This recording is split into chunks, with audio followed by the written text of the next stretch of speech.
Você já parou para pensar no que faria se a pessoa que você mais amou na vida, aquela por quem você sacrificou tudo, te olhasse nos olhos e fingisse que você não existe?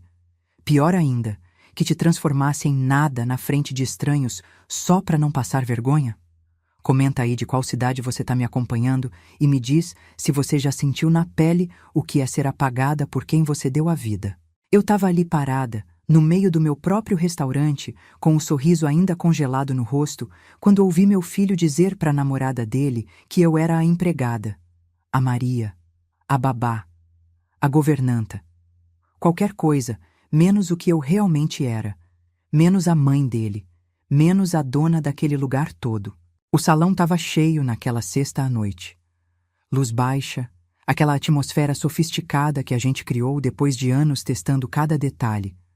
As mesas de mogno, os quadros com fotos antigas da roça onde eu nasci, tudo pensado para contar uma história. A minha história. Mas naquele momento, há 21 horas em ponto, eu não era mais a protagonista de nada. Eu tinha virado figurante na mentira do meu próprio filho. Deixa eu voltar um pouco para você entender como eu cheguei naquele ponto. Como uma mulher que construiu um império vendendo marmita na porta de obra acabou virando invisível para os olhos de quem ela mais ama. Meu nome é Maria Lúcia da Silva, mas todo mundo me chama de Malu. Tenho 62 anos e se você me visse na rua, provavelmente não imaginaria que eu movimento mais de R$350 mil por mês. Não uso roupa de grife, não ando com motorista, não tenho aquela pose de madame que aparece em revista. Eu gosto das minhas calças de linho, das minhas blusas de algodão, dos meus cabelos presos num coque simples. Conforto sempre foi mais importante que ostentação para mim. Fundei o Grupo Raízes faz 35 anos. Comecei vendendo marmita para os pedreiros que construíam um prédio perto de casa. Eu acordava às 4 da manhã, cozinhava feijão, arroz, farofa, um bifinho quando dava. Cobrava R$3,50 cada marmita. Às vezes os homens não tinham nem isso, e eu deixava anotar num caderninho para pagar depois. A maioria pagava. Alguns sumiram devendo, mas eu acreditava que comida boa, feita com carinho, sempre ia ter valor. Levei 15 anos para abrir o primeiro restaurante de verdade, mais 10 para virar rede. Hoje são 18 unidades espalhadas por São Paulo, Rio e Belo Horizonte. A gente pegou aquela comida de casa, de panela de pressão e tempero da avó e colocou em pratos bonitos, com apresentação gourmet. Bobó de camarão servido em travessa de barro, feijoada completa com todos os acompanhamentos, tutu de feijão com torresmo crocante. O povo chique descobriu que comida de rico não é só caviar e champanhe francesa. Comida de rico pode ser um feijão tropeiro bem feito, servido num ambiente bacana. O Felipe nasceu quando eu tinha 34 anos. O pai dele, o Antônio, morreu quando o menino tinha 8. Infarto fulminante, nem deu tempo de socorrer. Foi na época que o negócio estava começando a decolar de verdade. Eu tinha acabado de abrir a 3ª unidade, estava com dívida até o pescoço, e de repente me vi viúva com um filho pequeno para criar sozinha. Prometi ali, na frente do caixão do Antônio, que o Felipe nunca ia passar pelo que a gente passou. Que ele ia estudar nas melhores escolas, ia ter tudo do bom e do melhor, ia conhecer um mundo que eu nem sonhava quando tinha a idade dele. E eu cumpri, sabe? Coloquei ele no Colégio São Francisco, mensalidade de R$5.600 por mês. Quando ele quis fazer intercâmbio para os Estados Unidos no ensino médio, eu vendi um carro e mandei ele passar 6 meses em Boston. Faculdade particular de administração, R$28 mil o semestre. Formatura com festa, anel de grau, tudo o que ele quis. O problema é que junto com essas oportunidades todas, eu acabei criando um monstro que eu não reconhecia mais. Quando o Felipe tinha uns 15 anos, ele começou a ficar diferente. Envergonhado de mim, sabe? Um dia eu fui buscá-lo na escola, estava vindo da cozinha central e acabei não trocando de roupa. Cheguei de calça jeans e camiseta simples, com o cabelo meio bagunçado porque tinha passado o dia testando receita nova. Vi ele conversando com uns amigos na porta. Quando me viu, a cara dele fechou. Ele entrou no carro sem falar nada e quando a gente dobrou a esquina, ele explodiu. Mãe, pelo amor de Deus, você não podia ter vindo de roupa normal? Todo mundo viu você assim. Assim como, filho? Assim, desse jeito. Parece que você veio da feira. Eu vim do trabalho que paga essa escola cara que você tá. Ele não respondeu. Ficou o resto do caminho de cara virada para a janela. Aquilo doeu, mas eu pensei que era coisa de adolescente que ia passar. Não passou. Quando ele entrou na faculdade, piorou. Ele começou a andar com uma turma de filhos de empresário, de médico, de advogado famoso.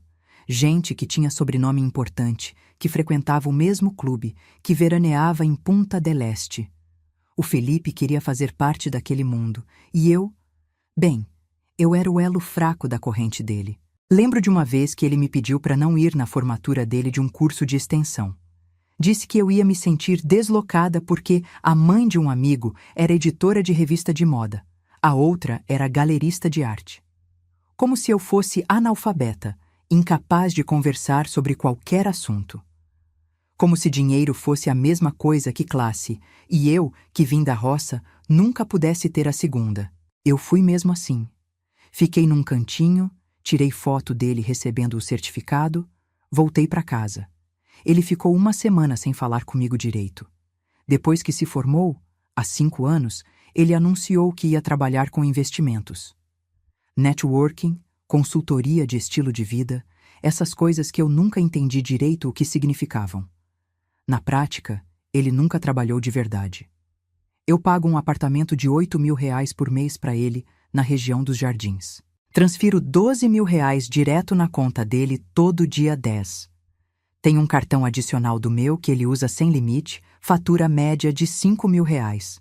Roupas de grife, academia cara, restaurantes chiques, vinhos importados para postar no Instagram. Tudo isso somado dá uns R$ 25.000 que eu despejo nele todo mês.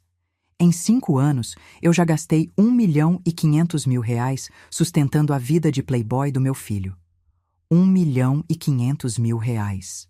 Você acha que ele agradece? Que ele fala que a mãe é batalhadora, que construiu tudo do zero? Não. Ele fala para os amigos que investe o dinheiro da família. Que a gente tem fazendas no interior, que o patrimônio vem de gerações. Mentira atrás de mentira para esconder que a fortuna dele vem de uma mulher que um dia descascou batata em troca de 50 centavos a hora. Eu descobri essas mentiras aos poucos. Uma vez ouvi ele falando no telefone com alguém. A gente tem propriedades em Minas, criação de gado, essas coisas. Sabe como é? Dinheiro antigo. Fiquei pasma. Dinheiro antigo? O único dinheiro antigo que a gente tem são as notas amassadas que sobravam no fim da feira. Mas eu deixei passar. Sempre deixei passar. Porque no fundo mesmo, eu tinha medo de perder meu filho. Medo que se eu cobrasse, se eu exigisse respeito, ele fosse embora e eu ficasse sozinha. Viúva, sem mais ninguém no mundo. Então eu engolia as pontas, pagava as contas e fingia que estava tudo bem. Até aquela sexta-feira de setembro. Eu tinha passado o dia na fábrica em Guarulhos, testando um tempero novo para a linha de produtos industrializados.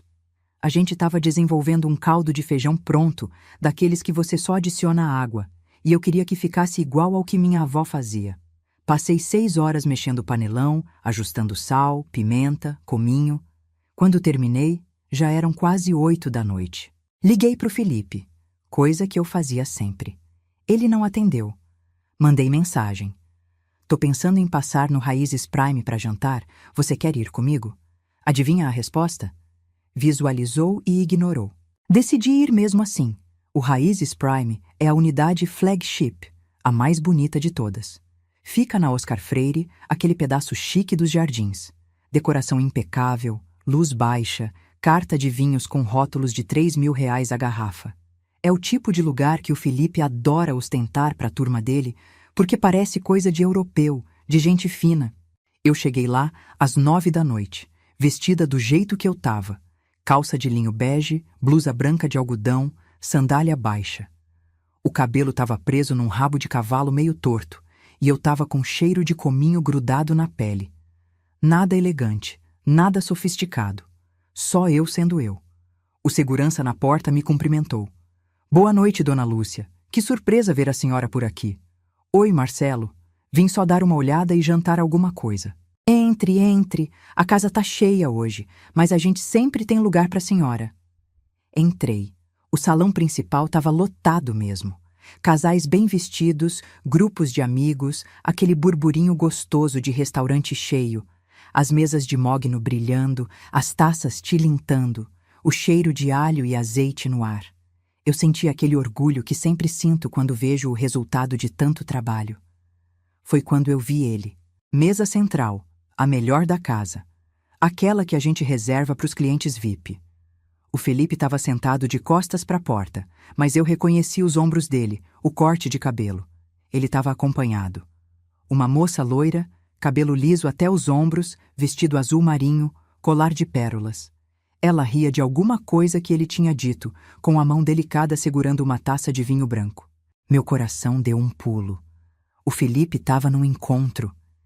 Ele nunca tinha me apresentado nenhuma namorada antes.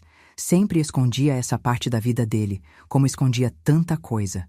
Pensei, essa é a chance. Vou finalmente conhecer alguém importante para ele. Me aproximei da mesa, sorrindo, o coração batendo forte, um misto de ansiedade e alegria. Imaginei a cena. Oi, filho, que surpresa gostosa. Quem é essa moça linda? Prazer, querida. Sou a Malu, mãe desse rapaz aqui. Cheguei a 2 metros da mesa. O Felipe ainda não tinha me visto. A moça falava alguma coisa sobre uma viagem a Portugal. Eu estava prestes a tocar no ombro dele quando ele se virou, provavelmente chamando o garçom. Nossos olhos se encontraram. E eu vi. Eu vi o exato momento em que ele decidiu me apagar. A expressão dele mudou num segundo. Surpresa, pânico, cálculo. Os olhos dele varreram o salão rapidamente, checando quem mais podia estar vendo aquela cena. Ele olhou para a namorada, olhou para mim de novo, olhou para as mesas ao redor. Eu ainda estava sorrindo, esperando que ele se levantasse, me abraçasse, me apresentasse. Ele se levantou, mas não para me abraçar. Ele deu 2 passos rápidos e ficou na minha frente, bloqueando o caminho. A mão dele segurou meu braço, não com carinho, mas com pressão. Como se eu fosse um cachorro que tinha que ser contido antes de fazer alguma besteira. E então ele disse, alto o suficiente para a moça ouvir, mas num tom que queria parecer casual, quase alegre. Amor, que surpresa engraçada. Essa é a Maria, lembra que te falei? Ela foi minha babá por anos, uma segunda mãe para mim. Hoje ela trabalha lá em casa, ajudando na limpeza e organização. Maria, o que você faz aqui? Veio buscar aquela chave que eu esqueci? Segunda mãe. Limpeza. Maria. As palavras foram como socos, um atrás do outro. Eu senti meu estômago revirar, minha garganta fechar. Por um segundo, tudo ficou meio embaçado, meio distante. Eu olhei para os olhos dele, procurando algum sinal de que aquilo era uma piada de mau gosto, um mal-entendido. Mas tudo que eu vi foi medo. Medo de ser descoberto. Medo de perder a pose, de perder a namorada, de perder o status. A moça loira tinha se virado na cadeira, sorrindo educada para mim. Prazer, Maria. O Felipe fala muito de você. Diz que você foi muito importante na vida dele. A voz dela era suave, simpática até. Ela não tinha culpa de nada. Ela acreditava na mentira que meu filho tinha contado. Eu abri a boca para falar, mas nada saiu. O Felipe apertou meu braço com mais força, sorriso forçado, olhos suplicantes.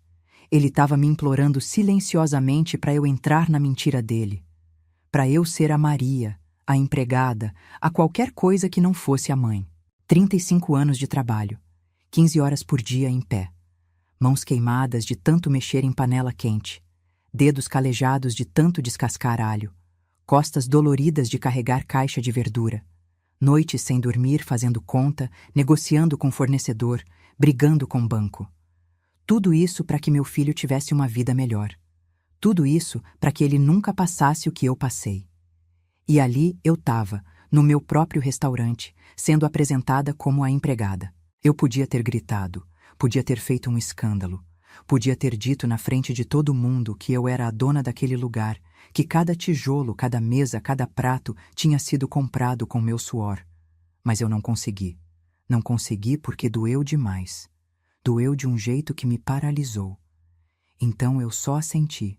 devagar, olhando nos olhos do meu filho e vendo um estranho. Eu só vim. A voz saiu fraca, tremida. Nem parecia minha. O Felipe já estava me empurrando de leve em direção à saída, sempre com aquele sorriso falso colado na cara.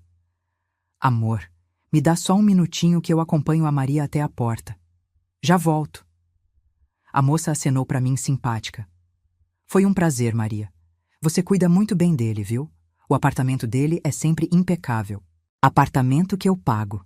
Apartamento que está no nome da minha empresa. Mas ela não sabia disso. Ela achava que o Felipe era rico de berço, que tinha dinheiro de família, que era um jovem empreendedor bem-sucedido. O Felipe me arrastou uns 5 metros para longe da mesa, até perto do corredor que dava na cozinha. Quando tinha certeza que a namorada não ouvia mais, ele sussurrou, desesperado: Mãe, pelo amor de Deus, não faz isso comigo. Não agora. A Beatriz é de uma família importante. Ela não ia entender. Não ia entender o quê, Felipe? Que você tem mãe? Não ia entender que você... que a gente... Mãe, olha como você tá vestida. Olha esse lugar. Todo mundo aqui é rico de verdade, gente fina, e você aparece assim, do nada, parecendo que... Parecendo que o quê? Parecendo a mulher que te criou? Que pagou tudo que você tem? Ele olhou para o lado, nervoso, checando se alguém estava ouvindo. Baixou a voz ainda mais, quase um rosnado. Você não entende, mãe. Você nunca entendeu. Eu construí uma imagem, um networking, contatos importantes. Eu não posso estragar isso agora. A gente conversa depois, eu explico direito. Mas agora, por favor, vá embora. Pelo menos uma vez na vida, me ajuda, em vez de me atrapalhar. Me atrapalhar. 35 anos de sacrifício. E eu era um atrapalho para ele. Tá bom, eu vou embora. A voz saiu morta, sem emoção. Porque naquele momento, alguma coisa em mim morreu também. Ele pareceu aliviado. Relaxou os ombros, soltou meu braço. Obrigado, mãe. A gente conversa amanhã, prometo. Agora eu preciso voltar lá antes que ela estranhe. Ele já estava se virando quando eu ouvi uma voz atrás de mim. Dona Lúcia, que honra ter a senhora aqui hoje. Era a Fernanda, gerente-geral da unidade. Uma mulher de 40 e poucos anos, terno preto impecável, cabelo preso num coque perfeito. Ela vinha apressada pelo corredor, seguida de 2 garçons. O Felipe congelou. A Fernanda ignorou ele completamente e veio direto até mim, sorriso largo no rosto. A chefe já preparou a degustação do novo menu de outono que a senhora aprovou na matriz semana passada. Posso mandar servir na mesa presidencial? Vai ser uma honra ter a fundadora do grupo jantando aqui hoje. Silêncio. Um silêncio pesado, denso, que tomou conta de tudo. Eu ouvi o barulho de talheres parando, conversas diminuindo de volume. As pessoas nas mesas próximas tinham percebido que algo importante estava acontecendo. A Beatriz tinha se virado na cadeira, franzindo a testa, tentando entender. Ela olhou para mim, olhou para o Felipe, olhou para Fernanda. O Felipe estava branco. Branco como papel. A boca dele se abriu, mas nenhum som saiu. Fernanda finalmente olhou para ele, ainda sem entender por que o clima tinha ficado tão estranho. Boa noite, Dr. Felipe. A senhora não me avisou que o senhor estaria aqui hoje também. Quer que eu reserve a sala privativa para vocês jantarem juntos? A Beatriz se levantou, devagar. A voz dela veio baixa, confusa. Felipe, o que está acontecendo? Eu olhei para o meu filho. Filho que eu carreguei por 9 meses. Filho que eu amamentei, que eu ninei, que eu protegi de todo mal. Filho por quem eu trabalhei até os ossos para dar uma vida boa. Filho que acabava de me negar na frente de estranhos. E alguma coisa em mim quebrou de vez. Ou talvez tenha se consertado. Não sei dizer ao certo. Eu respirei fundo. Sequei as mãos suadas na calça e falei. A voz saiu firme dessa vez. Prazer, querida. Eu sou a Maria Lúcia, dona desta mesa, deste restaurante e desta cadeira onde você está sentada. E, infelizmente, mãe desse rapaz. O silêncio que caiu sobre aquela parte do salão foi tão pesado que eu conseguia ouvir meu próprio coração batendo. A Beatriz me olhou, olhou para o Felipe, olhou de novo para mim. A expressão dela mudou aos poucos, como quando você vê uma foto fora de foco ir ficando nítida. Confusão, surpresa e então, compreensão. Você é a mãe dele? A voz dela saiu baixa, quase um sussurro. Mas tinha uma dureza ali que não existia antes. Sou. Há 28 anos. A Fernanda percebeu que tinha entrado no meio de alguma coisa séria. Ela deu um passo para trás, discreta, mas ficou ali perto, sem saber se devia ir embora ou ficar. Os garçons atrás dela trocaram olhares desconfortáveis. Felipe! A Beatriz se virou completamente para ele agora. Você me disse que sua mãe tinha morrido quando você era adolescente.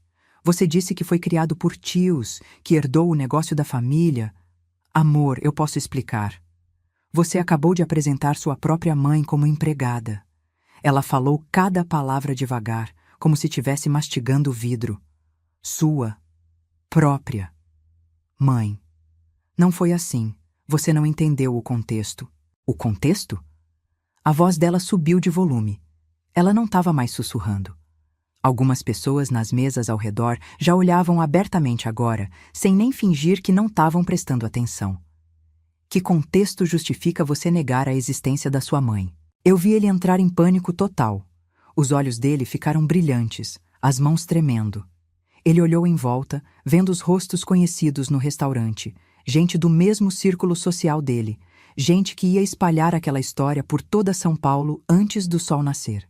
Bia, por favor, vamos sentar, vamos conversar com calma. Não. Ela pegou a bolsa que estava pendurada na cadeira. Eu não vou sentar, eu não vou conversar, eu vou embora. Amor, escuta. Ela ergueu a mão, cortando ele no meio da frase. Sabe o que me enoja, Felipe? Não é nem a mentira sobre sua mãe ter morrido. É o jeito que você olhou para ela. Como se ela fosse nada. Como se ela fosse um problema a ser resolvido. Eu namoro homens, não moleques mentirosos. E eu odeio gente que trata mal funcionário. Imagina quem trata mal a própria mãe. Ela se virou para mim.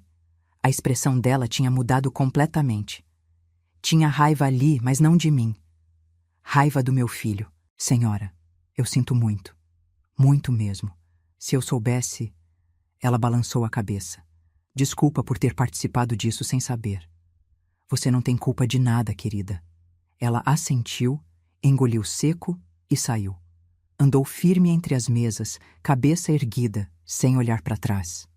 O Felipe ficou ali parado, vendo ela ir embora, com aquela expressão de cachorro abandonado na chuva. Quando a porta do restaurante fechou atrás dela, ele se virou para mim. E pela primeira vez na vida, eu vi ódio nos olhos do meu filho. Ódio puro, direcionado a mim. Tá feliz agora? Ele falou entre dentes. Você destruiu tudo, tudo que eu construí. Tudo que você construiu? Minha voz saiu mais alta do que eu pretendia. Você não construiu nada, Felipe. Você gasta. Gasta o dinheiro que eu construo. As pessoas ao redor não fingiam mais. Estavam olhando mesmo, alguns com a boca aberta, outros sussurrando entre si. O Felipe percebeu. Ficou vermelho, das orelhas até o pescoço. Você não tinha que ter vindo aqui, ele sussurrou, venenoso. Você não se encaixa nesse mundo. Você nunca vai se encaixar. E foi nessa hora que eu entendi. Que eu finalmente acordei daquele sonho idiota de mãe apaixonada. Meu filho não tinha vergonha das roupas que eu usava ou do jeito que eu falava. Ele tinha vergonha de mim. De quem eu era. De onde eu vinha. Da história que me trouxe até ali. E eu percebi outra coisa também. Que eu tinha passado 28 anos criando um parasita. Um homem que aos 28 anos não produzia nada, não trabalhava de verdade, não contribuía com nada para o mundo, além de posts no Instagram mostrando uma vida que ele não pagava. Fernanda ainda estava ali, tentando se fazer invisível, mas sem conseguir sair daquela situação. Eu olhei para ela. Fernanda, cancela a conta dessa mesa. É cortesia da casa. Sim, dona Lúcia. E por favor, pede para o segurança acompanhar esse senhor até a saída. O Felipe arregalou os olhos. Você tá me expulsando? Eu tô pedindo que você se retire do meu estabelecimento. Seu estabelecimento? Ele riu, mas era uma risada sem graça, amarga. Você acha que é melhor que todo mundo aqui porque tem dinheiro? Dinheiro de fazer comida, mãe. Comida. Você não é empresária de verdade, você é dona de boteco chique.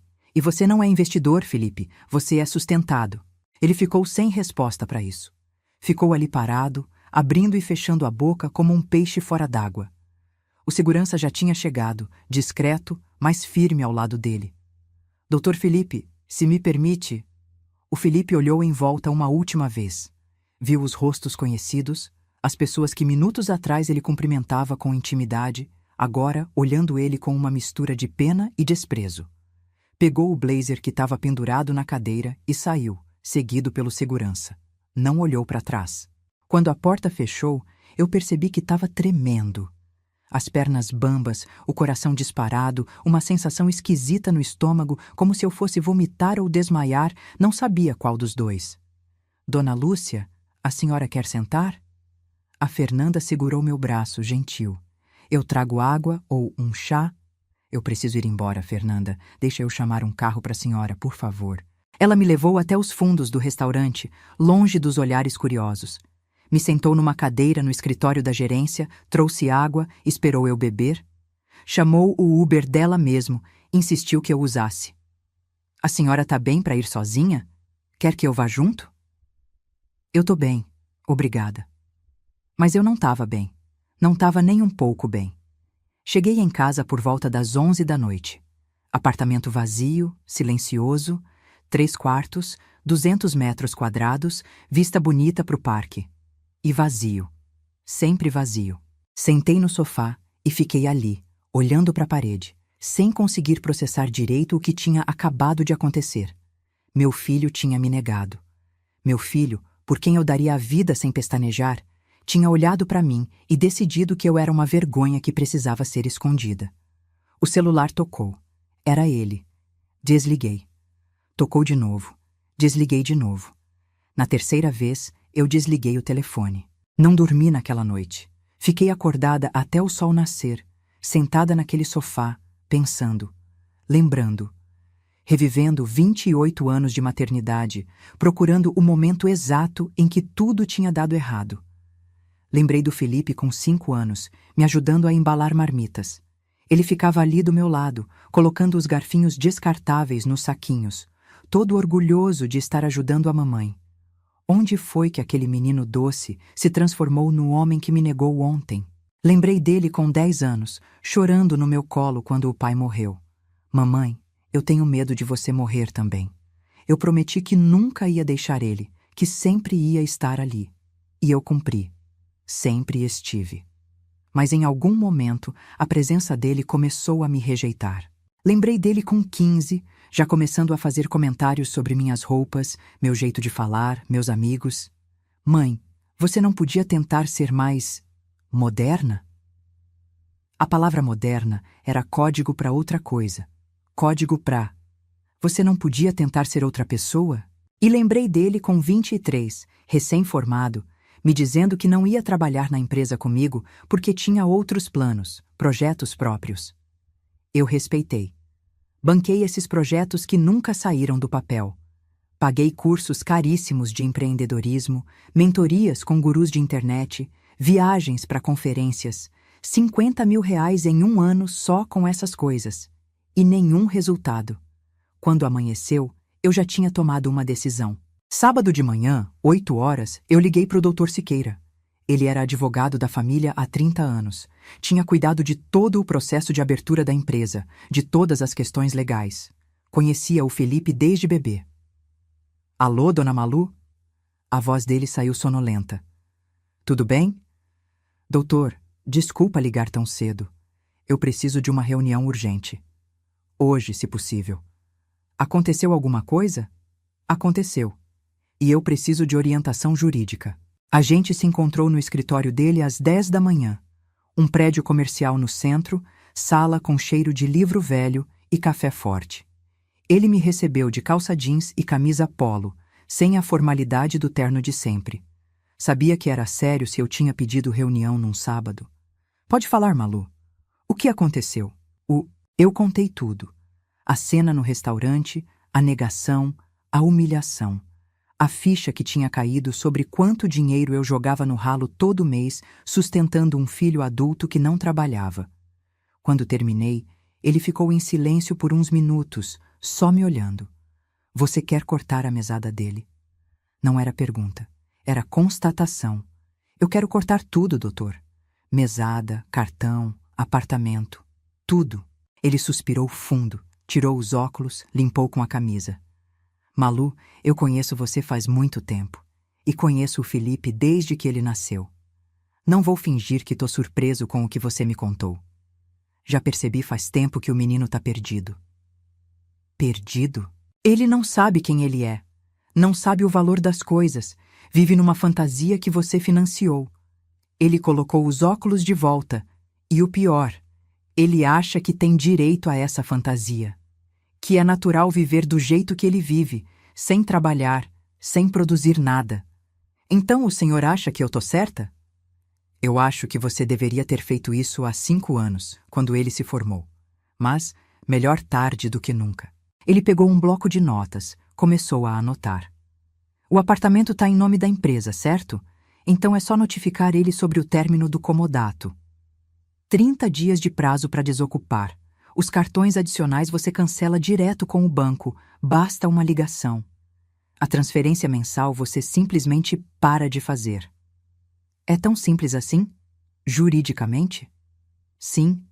Emocionalmente? Ele me olhou por cima dos óculos. Vai ser um inferno. Eu sei. Ele vai ligar, vai implorar, vai prometer mudança, vai fazer escândalo. Ele vai dizer que você é má, injusta, que está destruindo a vida dele. Você está preparada para isso? Eu preciso estar. A gente ficou mais 2 horas ali, acertando os detalhes.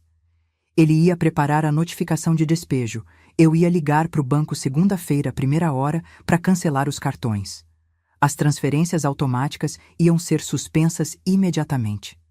Mas teve uma coisa que o Dr. Siqueira sugeriu que me pegou de surpresa. Malu, posso dar uma opinião pessoal, não como advogado?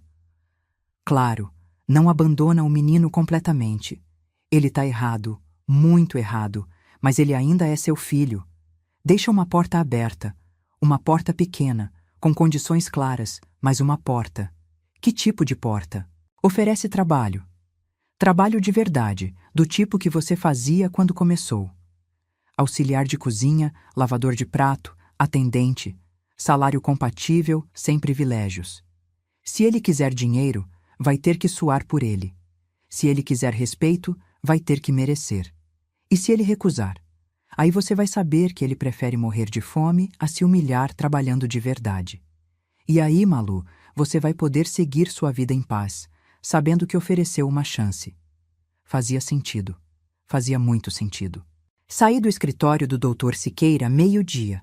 O telefone tinha voltado a funcionar durante a madrugada e eu tinha 53 mensagens do Felipe. 53. Li todas. Era um festival de manipulação emocional. As primeiras eram raiva pura. Você me humilhou na frente de todo mundo. Você destruiu meu relacionamento. Você arruinou minha vida. Depois vinham as desculpas genéricas. Desculpa, mãe, eu estava nervoso. Eu não quis dizer aquilo. Depois as promessas vazias. Vamos conversar. Eu vou mudar. Isso nunca mais vai acontecer. E por fim, as ameaças veladas. Não me obriga a fazer escolhas drásticas. Você não vai querer perder seu único filho. Não respondi nenhuma. Bloqueei o número dele. Domingo foi o dia mais longo da minha vida. Fiquei em casa, tentando me manter ocupada. Limpei armários que não precisavam ser limpos. Organizei papéis que já estavam organizados. Fiz comida que não ia comer. Qualquer coisa para não pensar. Mas eu pensava. Pensava o tempo todo. Será que eu estava sendo dura demais?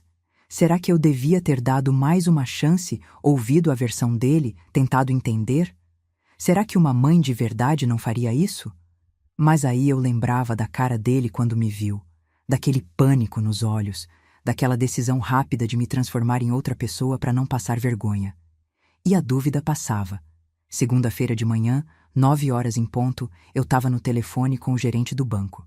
Doutor Renato, preciso cancelar todos os cartões adicionais vinculados à minha conta. Algum problema, dona Maria Lúcia? Apenas uma reorganização financeira. Entendo. Vou precisar da autorização por escrito, mas posso fazer o bloqueio imediato se a senhora confirmar. Confirmo. Muito bem. Os cartões ficarão inativos a partir de agora. A senhora tem certeza?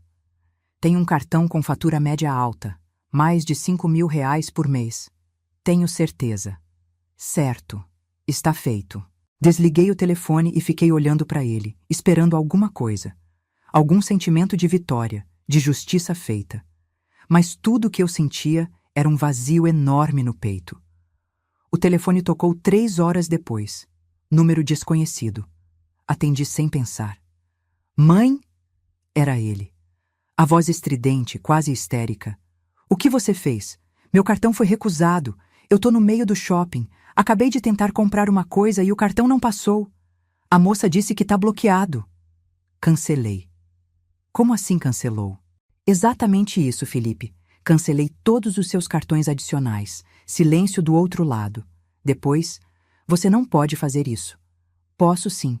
São cartões da minha conta. Mãe, pelo amor de Deus, você não tá pensando direito.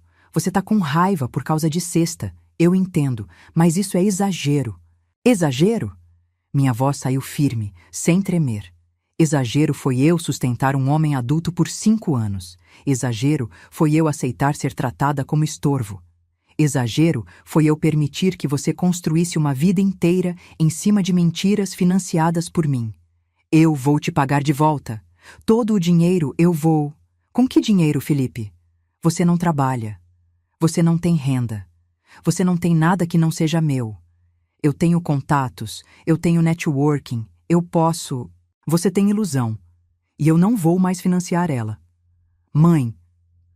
A voz dele mudou, ficou chorosa, suplicante. Por favor, não faz isso comigo. Eu preciso desse dinheiro. Eu tenho contas, eu tenho compromissos, então arranja um emprego. E eu desliguei. O telefone tocou de novo. Não atendi. Tocou mais 20 vezes naquele dia. Não atendi nenhuma. Na terça-feira, o Dr. Siqueira entregou pessoalmente a notificação de despejo no apartamento do Felipe. Ele me ligou depois para contar como foi. O menino atendeu de pijama, 12h. Apartamento estava uma bagunça. Quando leu a notificação, ele surtou. Começou a gritar, dizer que ia processar, que ia... O Dr. Siqueira suspirou. Malu, foi difícil ver. Mas foi necessário. Ele assinou o recebimento? Assinou. Tem 30 dias para sair. Obrigada, doutor. De nada. E Malu? Você tá fazendo a coisa certa. Confia em mim. Mas confiar era difícil quando eu passava as noites acordada, lembrando do Felipe bebê no meu colo. Do Felipe criança me abraçando e dizendo que eu era a melhor mãe do mundo. Do Felipe adolescente, ainda doce às vezes, ainda carinhoso. Onde foi que eu perdi meu filho? Quinta-feira, eu estava na cozinha central, testando uma receita nova de escondidinho de carne seca, quando a Carmen, minha secretária, entrou apressada.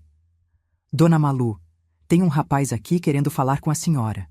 Diz que é urgente. Que rapaz? Ela fez uma cara estranha. Ele disse que é seu filho. Meu estômago deu um nó. Respira fundo, Malu. Você precisa ser forte. Manda ele entrar. O Felipe entrou na cozinha parecendo outra pessoa. O cabelo estava despenteado, a barba por fazer, a roupa amarrotada. Ele tinha olheiras fundas, a pele meio pálida. Em 4 dias, ele tinha envelhecido anos. Oi, mãe. Oi.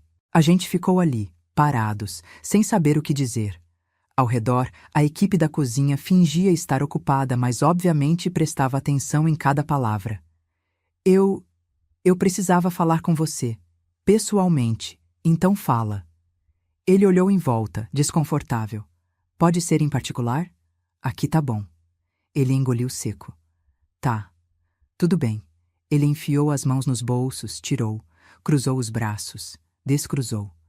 Mãe, eu errei. Eu sei que errei. O que eu fiz foi horrível, imperdoável, e eu não tenho desculpa. Não tem mesmo. Mas, por favor, me dá uma chance de consertar. Eu tô desesperado aqui. Eu não tenho dinheiro, não tenho lugar para ir, Você tem lugar para ir. Tem mais 26 dias no apartamento. E depois, você quer que eu vá para onde? Que eu faça o quê? Eu quero que você trabalhe, Felipe. Ele riu, sem humor. Trabalhar fazendo o quê? Eu sou formado em administração, mãe. Eu não vou conseguir emprego da noite pro dia. Você consegue sim. Aqui. O quê? Tô te oferecendo um emprego. Auxiliar de cozinha. Salário mínimo e meio. R$ 1.890 líquidos por mês. Começa segunda-feira, 6 da manhã, na unidade do centro. A cara dele foi de absoluto choque. Você tá de brincadeira. Tô falando sério. Mãe, eu não vou trabalhar lavando prato. Eu tenho diploma. Então usa seu diploma para arrumar outro emprego. Mas enquanto isso, se você quiser dinheiro, é essa a oferta. Isso é humilhação. Você quer me humilhar. Trabalho honesto não humilha ninguém, Felipe. Humilha negar a própria mãe. Humilha viver de mentira. Humilha ter 28 anos e nunca ter trabalhado de verdade. Ele estava vermelho agora, as veias do pescoço saltadas. Você não pode fazer isso. Você é minha mãe. Exatamente. Eu sou sua mãe, não sua empregada, não sua caixa eletrônico, não sua fonte de renda eterna. Sua mãe. E como mãe, eu tô te ensinando algo que deveria ter ensinado há muito tempo: o valor do trabalho. Ele ficou me olhando, respirando pesado. Depois riu de novo, aquela risada amarga, cheia de desprezo. Sabe de uma coisa? Você sempre foi isso mesmo, dura, fria. Só pensa em trabalho, em dinheiro, nunca foi mãe de verdade. Aquilo doeu. Doeu pra caramba. Mas eu não deixei transparecer. Se eu não fosse mãe de verdade, você não teria tido tudo que teve. Colégios caros, viagens, roupas de grife, apartamento nos jardins. Tudo isso veio do meu trabalho, da minha dureza. Você confundiu amor com permissividade, Felipe. E eu confundi dar tudo com dar bem. Ele balançou a cabeça, virando as costas. Tanto faz. Eu não vou trabalhar de auxiliar de cozinha. Eu prefiro morrer. Então morre, mas morre longe do meu dinheiro. Ele saiu batendo a porta. A cozinha inteira ficou em silêncio. Eu voltei pro fogão, voltei a mexer o escondidinho, tentando fingir que minhas mãos não estavam tremendo. A Carmen se aproximou, tocou meu ombro de leve. A senhora tá bem? Eu tô, Carmen. Eu tô. Mas eu não tava. E sabia que não ia estar por muito tempo. Passaram-se 3 semanas desde aquela conversa na cozinha. 3 semanas em que o Felipe não deu mais notícia. Não ligou, não mandou mensagem, não apareceu. Sumiu. Eu tentei não pensar nele. Tentei focar no trabalho, nas reuniões, nos novos projetos. A gente estava expandindo para Curitiba, abrindo 2 unidades novas lá. Tinha 1000 coisas para resolver, fornecedor para negociar, equipe para contratar. Mas mesmo no meio de uma reunião importante, minha cabeça viajava. Será que ele tá bem? Será que tá comendo direito? Será que conseguiu algum lugar para ficar? Mãe é uma coisa estranha, sabe? Mesmo quando o filho te magoa do jeito que ele me magoou, você não consegue simplesmente desligar o botão do amor. Você fica ali, com aquela dor no peito, aquela preocupação roendo, mas sabendo que precisa ser forte, que precisa manter a decisão. Na 4ª semana, numa terça-feira de tarde, a Carmen entrou na minha sala com uma cara esquisita. Dona Malu, a Fernanda do Raízes Prime ligou. Disse que precisa falar com a senhora urgente. Sobre o quê? Ela não quis falar comigo. Disse que é assunto delicado. Liguei na hora. A Fernanda atendeu no primeiro toque. Dona Lúcia, desculpa incomodar. Eu não sabia se devia ligar, mas achei que a senhora ia querer saber. Saber o quê, Fernanda? O Felipe, ele tá aqui. Meu coração disparou. Aí no restaurante? Não, aqui no grupo. Ele veio na matriz hoje de manhã, procurando a gerente de recursos humanos.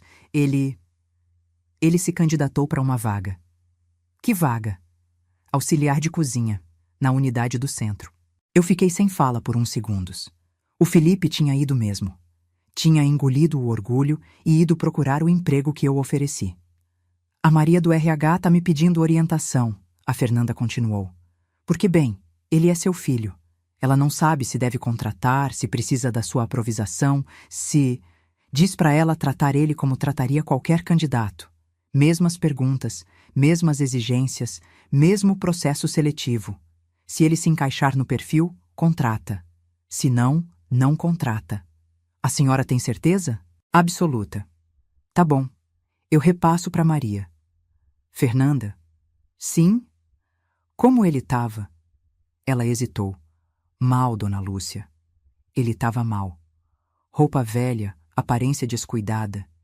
E tinha uma coisa nos olhos dele. Não era mais aquela arrogância de antes. Parecia quebrado. Quando desliguei o telefone, eu percebi que estava com lágrimas escorrendo pelo rosto.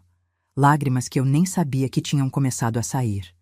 Eu queria pegar o carro e ir até lá, abraçar meu filho, dizer que estava tudo bem, que ele podia voltar para casa. Mas eu sabia que não podia. Que se eu fizesse isso, tudo ia voltar a ser como antes. E antes era insustentável. A Maria do RH me ligou no fim do dia. Dona Malu, eu entrevistei o candidato Felipe Silva hoje. Ele não tem experiência nenhuma na área, mas mostrou interesse genuíno em aprender. Eu normalmente não contrataria alguém assim, mas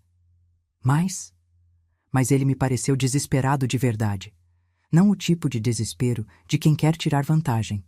O tipo de desespero de quem realmente precisa. Você acha que ele vai aguentar o trabalho? Sinceramente, não sei. Auxiliar de cozinha não é fácil. É pegar pesado, ficar em pé o dia inteiro, fazer serviço que muita gente acha degradante. Mas eu posso dar uma chance de uma semana de experiência. Se ele não se adaptar, a gente dispensa. Faz isso. E Maria? Sim? Não dá privilégio nenhum para ele. Nenhum. Trata ele igual a qualquer outro funcionário. Pode deixar. O Felipe começou a trabalhar na segunda-feira seguinte. Eu fiquei sabendo pelos relatórios que a gerente da unidade do centro mandava. Ela não sabia que ele era meu filho. Só sabia que eu tinha pedido para ser informada sobre o desempenho dele. Primeira semana. Funcionário apresentou dificuldades com o ritmo de trabalho. Precisou de várias pausas. Reclamou de dores nas costas e nos pés, mas não faltou nenhum dia. Segunda semana. Funcionário está se adaptando melhor. Ainda lento em algumas tarefas, mas demonstra esforço. Teve um desentendimento com colega de trabalho por questão de hierarquia, mas resolveu após conversa com supervisora. Terceira semana. Funcionário melhorou significativamente. Cumpre horários, executa tarefas adequadamente. Relacionamento com equipe ainda em construção, mas sem incidentes. Eu lia aqueles relatórios e sentia uma mistura de orgulho e tristeza. Orgulho porque ele estava tentando. Tristeza porque precisou chegar nesse ponto para ele tentar.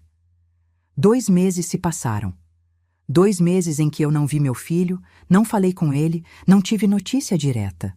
Só os relatórios semanais que continuavam vindo. Ele tinha permanecido no emprego. Estava trabalhando de verdade. Foi num sábado de tarde que eu decidi fazer uma visita surpresa à unidade do centro. Não avisei ninguém. Peguei o carro e fui. Cheguei lá por volta das 3 horas, horário de movimento ainda forte no almoço de fim de semana. Entrei pela frente, como cliente normal. O salão estava cheio, barulhento, cheiro bom de comida no ar. A unidade do centro era diferente das outras. Menos sofisticada, mais popular, preço mais acessível, público mais diversificado. Era o tipo de lugar que o Felipe da vida antiga jamais entraria. Pedi para a gerente que eu queria conhecer a cozinha. Ela ficou meio surpresa com a visita inesperada, mas me levou para os fundos. A cozinha era um formigueiro. Panelas fumegando, frigideiras estalando, gente correndo de um lado para o outro. Barulho de água corrente, de pratos batendo, de vozes gritando pedidos. Calor intenso, vapor subindo, aquele caos organizado que é uma cozinha em horário de pico. E lá no fundo, na pia de lavagem, eu vi ele. O Felipe estava de costas, mas eu reconheci na hora. Ele vestia um uniforme branco meio amarelado de tanto lavar, uma touca cobrindo o cabelo, luvas de borracha até os cotovelos. Estava curvado sobre uma pilha enorme de panelas, esfregando com força, suado. Os ombros dele subiam e desciam com o esforço, os braços se movendo num ritmo mecânico, repetitivo. Fiquei ali parada, só olhando. Vendo meu filho fazer o tipo de trabalho que eu fazia 35 anos atrás. O tipo de trabalho que ele sempre desprezou, sempre achou degradante, sempre teve vergonha que a mãe fazia. Alguém gritou alguma coisa do outro lado da cozinha. O Felipe pegou uma panela grande, ainda fumegante, e levou para o fogão. Ele andava rápido, mas com cuidado, equilibrando o peso. Deixou a panela onde tinham pedido e voltou correndo para a pia. Foi quando ele me viu. Nossos olhos se encontraram através do vapor e da correria. Ele congelou. A esponja caiu da mão dele, fazendo um barulho molhado no chão. Por uns 3 segundos, a gente só ficou ali, olhando um para o outro. Eu vi tanta coisa naqueles olhos: vergonha, cansaço, surpresa e algo mais, algo que eu não esperava ver: humildade. Ele não veio até mim, não disse nada, só abaixou a cabeça, pegou a esponja do chão e voltou a lavar as panelas. Aquele gesto simples de abaixar a cabeça e voltar ao trabalho me disse mais do que 1000 palavras. Ele tinha entendido. Finalmente tinha entendido. Fiquei mais uns minutos observando a cozinha. Provei o feijão que estava no fogão, conferi a temperatura da geladeira, conversei com o chefe sobre o cardápio da semana, trabalho normal de inspeção. Mas meus olhos voltavam sempre para o Felipe, ali no fundo, lavando louça sem parar. Quando eu já estava saindo, passei perto da pia dele. Parei. Olhei para as panelas que ele tinha acabado de lavar. Peguei uma, passei o dedo na borda. Tinha uma mancha de gordura que não tinha saído completamente. Olhei para ele.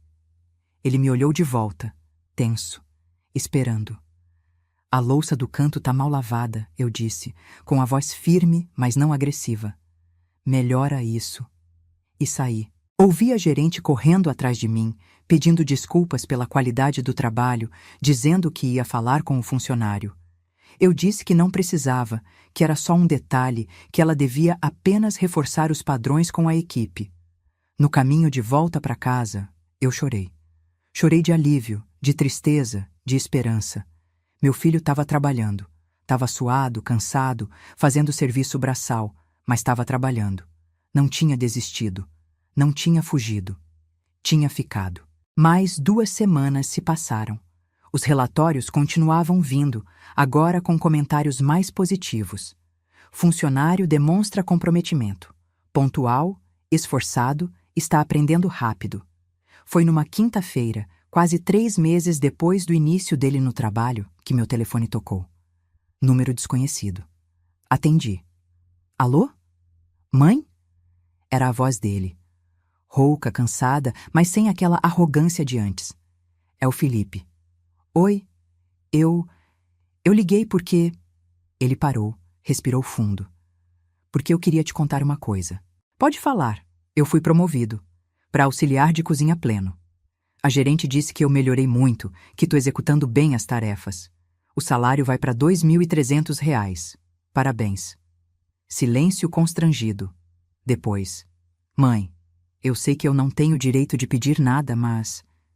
Eu queria te ver. Pessoalmente. Não para pedir dinheiro. Não para pedir nada. Só para... conversar.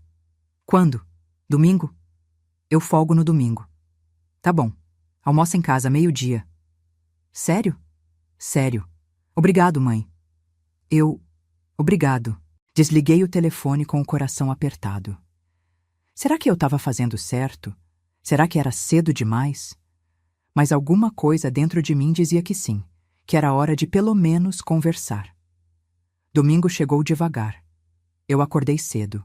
Fui no mercado. Comprei tudo para fazer o prato favorito dele desde criança. Frango assado com batatas e farofa. Comida simples, de casa, do tipo que a gente não compra em restaurante chique. 12:00 em ponto, a campainha tocou. Abri a porta. O Felipe estava ali, mas era outro Felipe. Ele tinha emagrecido, os músculos dos braços mais definidos de tanto trabalho físico. O rosto estava com mais expressão, menos aquela cara de entediado permanente. Ele vestia uma calça jeans simples, uma camiseta branca sem marca nenhuma, tênis velho. O cabelo estava cortado curto, a barba feita. E tinha algo diferente nos olhos dele. Algo que eu não via faz tempo.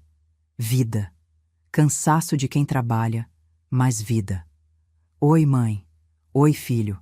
Entra. Ele entrou devagar, olhando em volta como se estivesse visitando aquela casa pela primeira vez. Foi até a sala, ficou em pé, sem jeito. Senta, Felipe. Ele sentou na ponta do sofá, as mãos nervosas no colo. Eu sentei na poltrona em frente.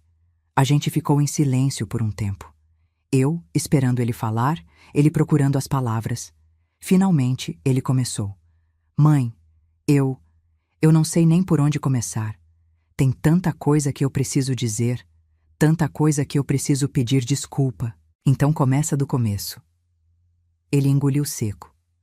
Do começo. Tá. Ele olhou para as próprias mãos.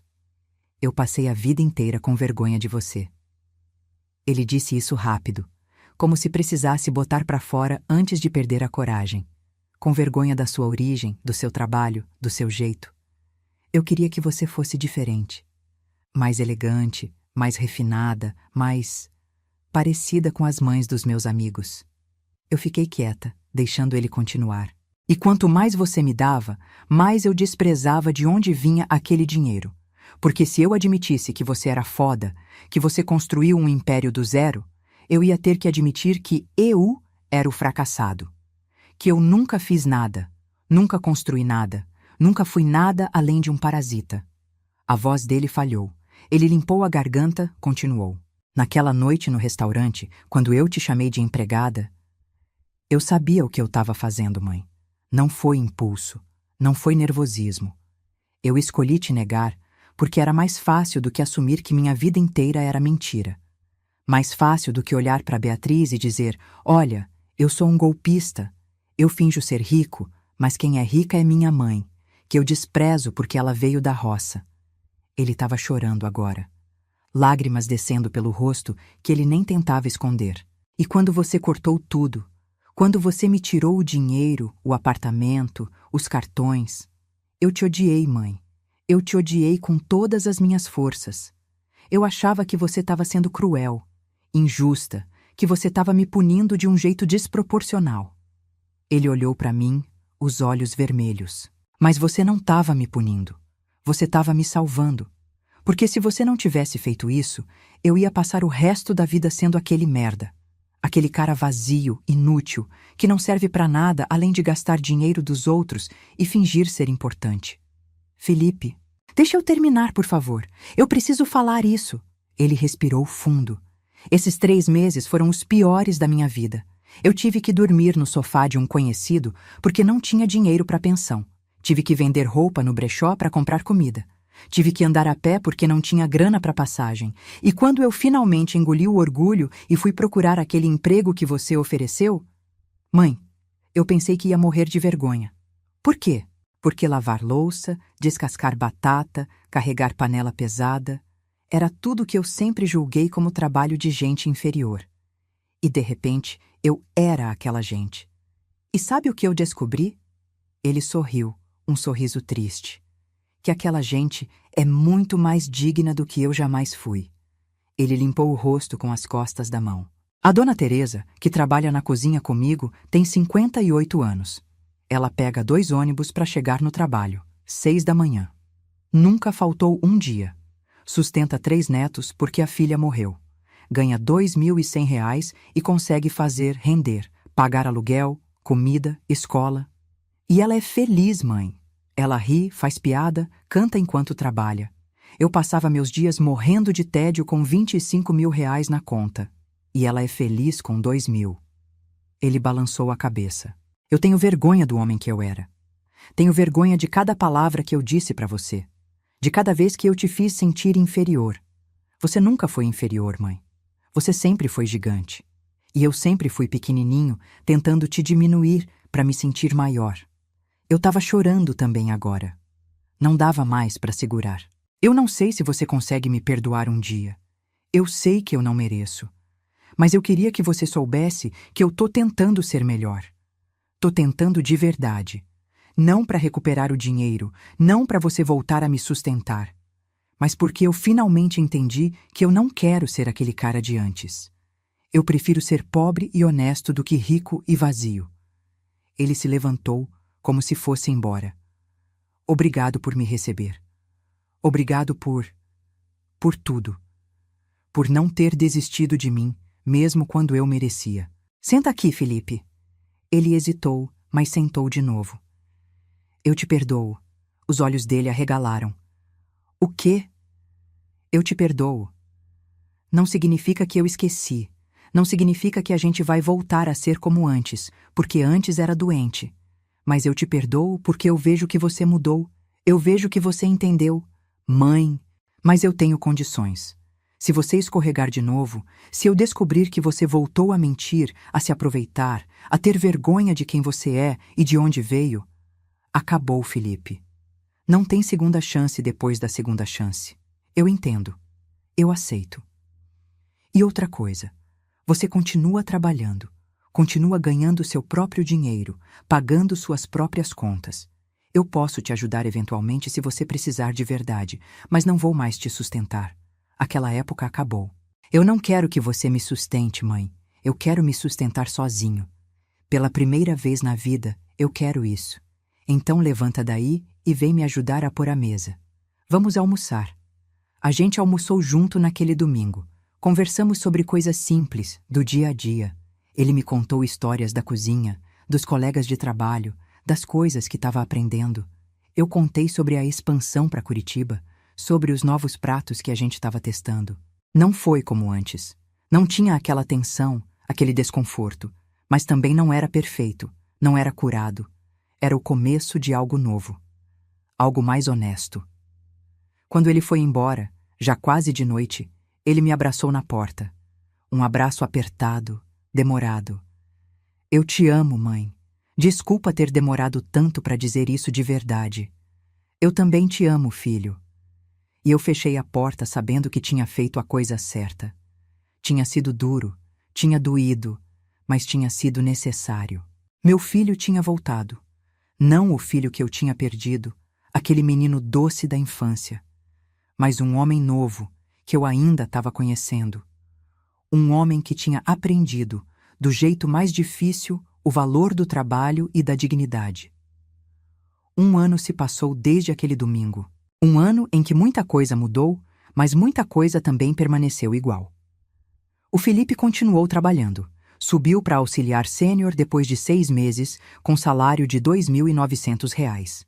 Saiu da unidade do centro e foi transferido para uma no Tatuapé, mais perto de onde ele tinha conseguido alugar uma kitnet de R$ 600 por mês. A gente se via todo domingo. Virou tradição. Às vezes ele vinha almoçar em casa, às vezes eu ia na kitnet dele e a gente pedia comida. Nada fancy, nada caro. Às vezes era só um lanche na padaria da esquina. Mas a gente estava junto, conversando de verdade, sem máscaras.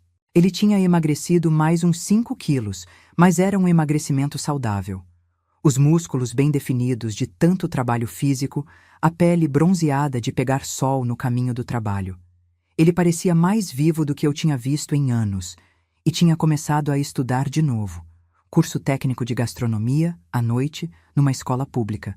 Ele me contava animado sobre as aulas, sobre as técnicas que estava aprendendo, sobre os planos que tinha de um dia ser chefe de verdade. Um dia ser chefe da própria unidade da rede, mãe. Não porque eu sou seu filho, mas porque eu mereci. Porque eu estudei, trabalhei, aprendi de baixo. Eu acreditava nele.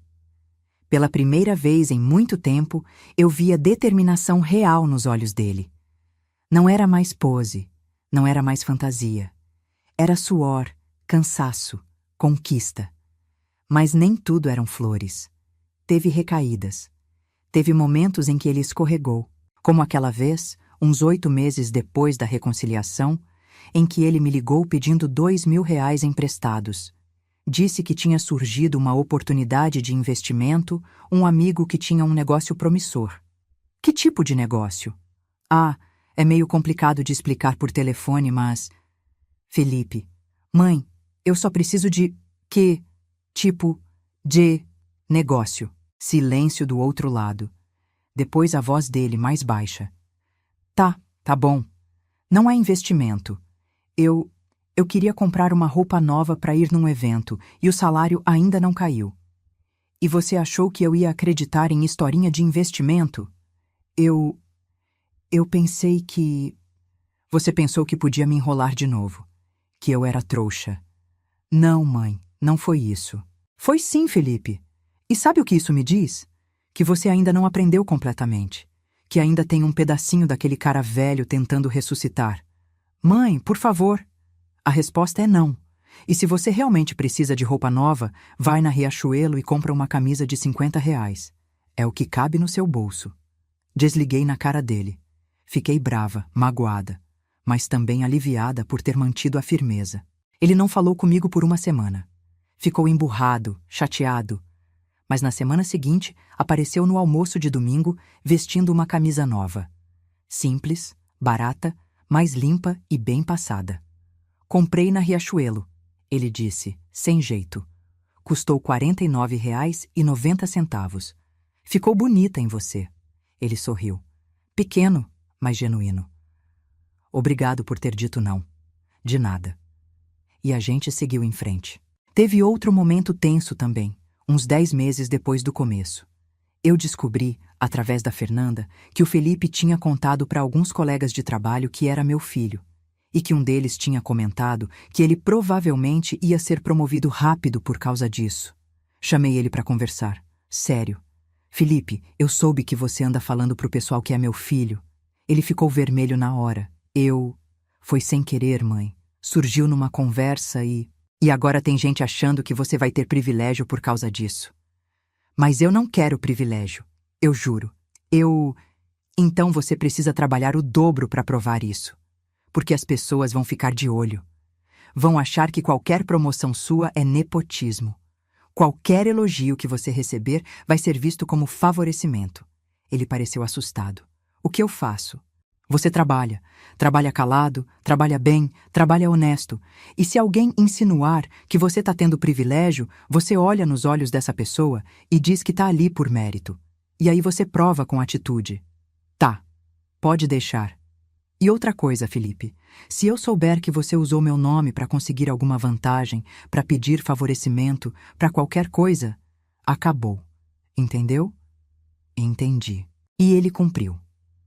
Nos meses seguintes, ele foi exemplar, pontual, esforçado, humilde.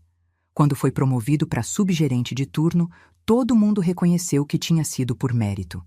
Até os colegas que antes duvidavam começaram a respeitar. O salário dele foi para R$ 4.200. Não era muito, não era luxo, mas era digno. Era dele. Teve momentos bons também. Muitos momentos bons. Como aquele Dia das Mães, quase um ano depois da nossa reconciliação. Eu não esperava nada, sinceramente. Só queria passar o dia tranquila, talvez almoçar com o Felipe, nada demais. Mas ele apareceu na minha casa de manhã cedo, segurando um embrulho pequeno. Feliz Dia das Mães, mãe. Abri o embrulho. Era um porta-retrato simples, de madeira, desses que custam uns R$ 20 em loja de artesanato. Dentro tinha uma foto antiga, que eu nem lembrava que existia. Eu e ele com uns 5 anos, na feira. Eu estava agachada do lado dele, os dois sorrindo, ele segurando uma banana na mão. Onde você achou essa foto? Tava num álbum antigo lá em casa. Eu lembro desse dia, sabe?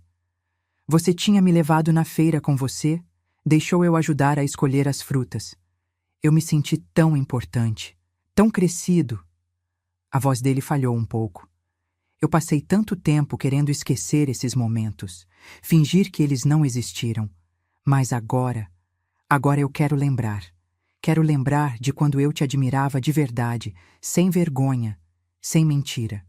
Eu abracei meu filho e chorei. Chorei de felicidade, de alívio, de gratidão. Teve também aquele domingo que eu apareci na kitnet dele de surpresa e encontrei a geladeira dele organizada que nem a minha. Comida em potes, etiquetas com datas, tudo certinho. Na pia não tinha louça acumulada. O chão estava varrido, a roupa lavada e dobrada. Olha só, eu brinquei. Virou gente grande. Ele riu. Aprendi com a melhor. E não só sobre organização, sobre tudo. Outro momento marcante foi quando ele me convidou para assistir à formatura dele no curso técnico de gastronomia. Era numa quinta à noite, numa escola simples na Zona Leste. Nada glamouroso, nada chique.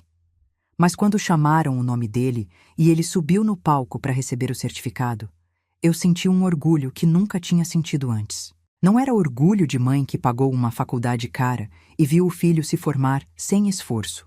Era orgulho de ver ele conquistando algo com as próprias mãos, com o próprio suor.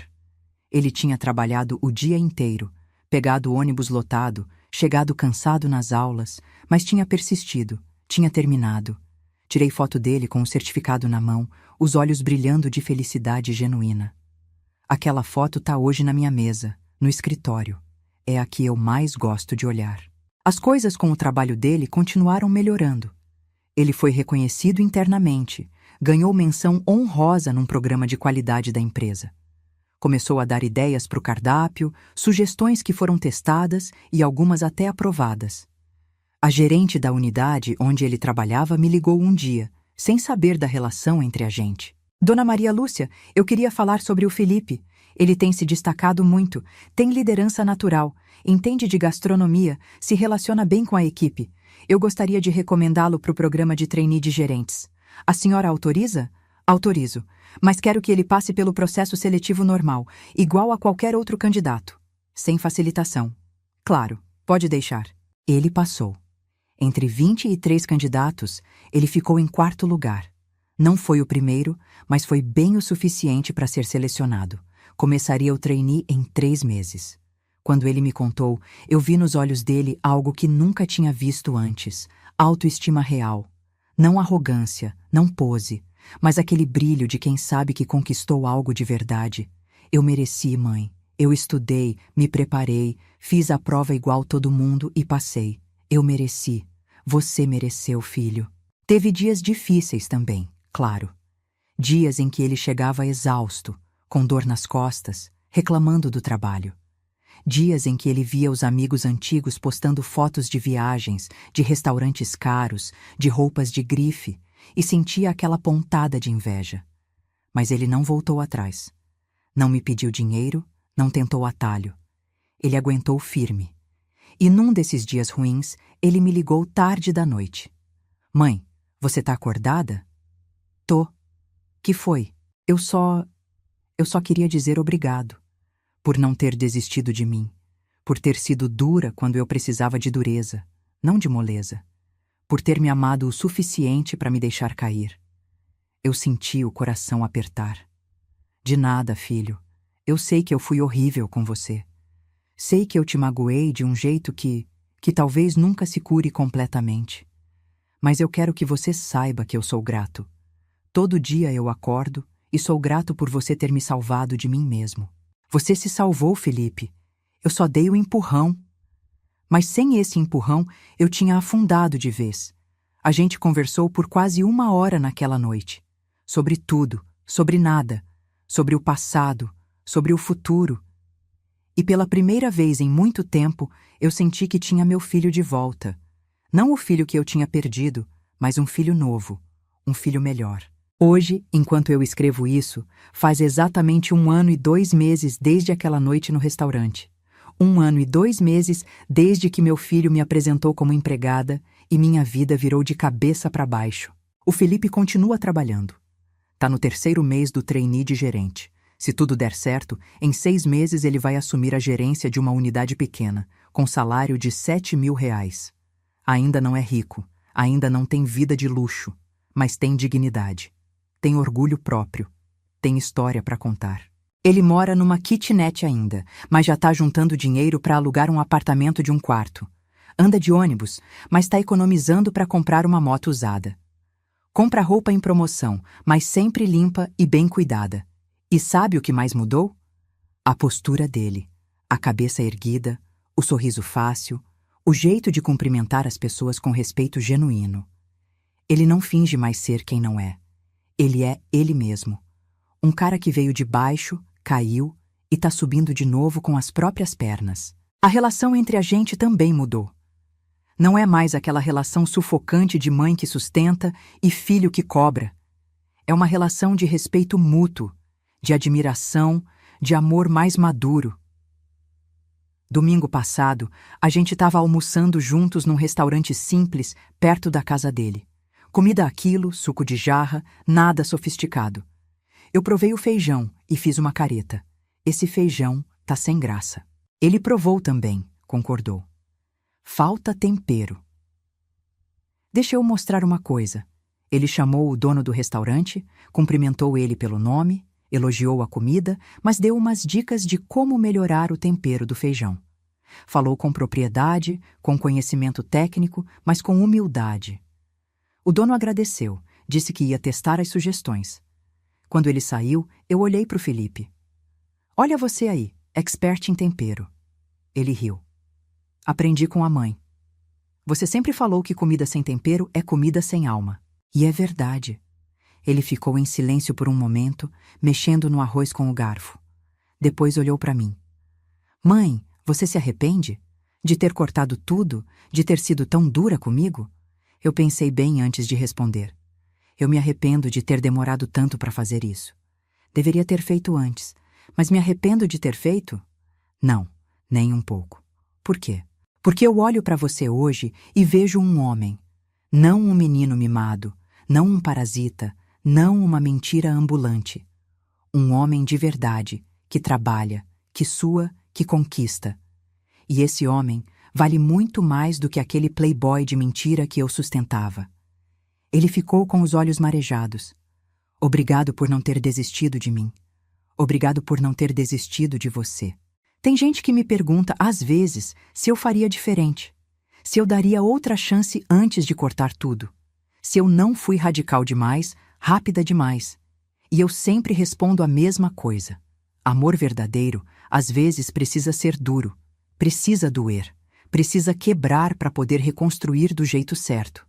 Eu podia ter continuado sustentando meu filho pelo resto da vida. Podia ter engolido a humilhação, perdoado a negação, voltado a depositar R$ 25.000 por mês na conta dele. Ele provavelmente continuaria me visitando de vez em quando, me tratando com aquela condescendência irritante, me escondendo dos amigos. E eu teria um filho, mas não teria um filho de verdade. Hoje eu tenho. Hoje eu tenho um filho que me respeita, não porque eu pago as contas dele, mas porque ele entende o valor do que eu construí. Um filho que tem orgulho de mim, não apesar da minha origem, mas por causa dela. Um filho que trabalha do meu lado, não por obrigação ou por querer herdar, mas porque escolheu essa vida. Ainda tem caminho pela frente. Ainda tem cicatrizes que não fecharam completamente. Ainda tem momentos em que eu lembro da dor daquela noite no restaurante e sinto uma pontada no peito. Mas quando eu vejo meu filho de uniforme, suado, cansado, mas sorrindo porque conseguiu executar bem uma receita difícil, eu sei que valeu a pena. Cada lágrima, cada noite sem dormir, cada momento de dúvida. Valeu a pena. Ontem, ele me mandou uma mensagem tarde da noite. Era só uma foto. Ele na frente do espelho, de uniforme de gerente trainee, sorriso largo no rosto. E a legenda. Obrigado por me ensinar que eu não sou o dinheiro que eu tenho. Eu sou o trabalho que eu faço. Eu salvei essa foto. Tá junto com a outra, a do menino de 5 anos na feira. O antes e o depois. Ou melhor, o perdido e o encontrado. Porque meu filho se perdeu no meio do caminho. Se afogou em mentiras, em vergonha, em dinheiro fácil. E eu quase perdi ele de vez naquela noite. Mas ele se encontrou. Não do jeito que eu imaginava, não no tempo que eu queria, mas se encontrou. E hoje, quando eu olho para ele, eu vejo não apenas meu filho. Eu vejo um homem que eu admiro. Um homem que caiu, se levantou e aprendeu a andar sozinho. E isso, para mim, vale mais do que qualquer fortuna que eu possa ter construído. No fim das contas, a verdadeira riqueza não está na conta bancária. Está em poder olhar para o espelho e gostar da pessoa que você vê. Está em deitar a cabeça no travesseiro sabendo que você mereceu cada centavo que ganhou. Tá em não ter vergonha de quem você é e de onde você veio. Meu filho aprendeu isso. Do jeito mais difícil, mais doloroso, mais humilhante. Mas aprendeu. E eu aprendi também. Aprendi que amor de mãe não é dar tudo. É dar o necessário. É saber a hora de segurar a mão e a hora de soltar. É ter coragem de deixar o filho cair quando a queda é necessária para ele aprender a se levantar. Não foi fácil. Não foi bonito. Não foi um conto de fadas. Mas foi real. E no final, foi amor.